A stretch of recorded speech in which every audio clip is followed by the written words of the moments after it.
เมื่อยบ่กับการทำมาหากินกับการดิ้นรนแสวงหาความสุขความสมหวังความปรารถนาได้พ่อหรือยังรถได้หลายคันหรือยังที่ดินสร้างบ้านได้หลังใหญ่ได้พระราชวังได้ปราสาทมาหรือยังได้สัตว์เลี้ยงดังใจหรือยังได้เงินพ่อหรือยังได้ท่องพ่อหรือยังเมื่อยว่าที่หากันอยู่นั่นนะมีแต่ความหาแหละแต่ว่าบ่เห็นความทุกข์ในขณะหาเนาะไปทำงาน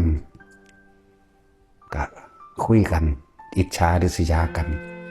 บอกพื้นกันเรื่องนั้นเรื่องนี้จังสั่นจังสี่สร้างอีนั่นสร้างอีนี่ผู้นั้นดีผู้นี้บ่ดีไปทำงานก็ดี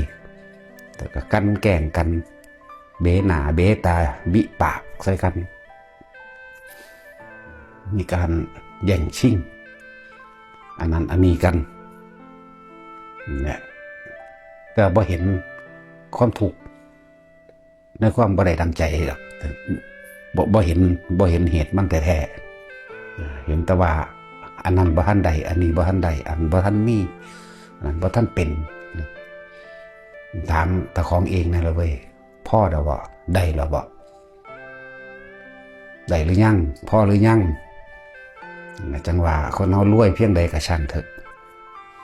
ถ้าบ่รู้จักคำว่าพ่อนี่สิหาความสงบบ่ได้หาความสุขบ่ได้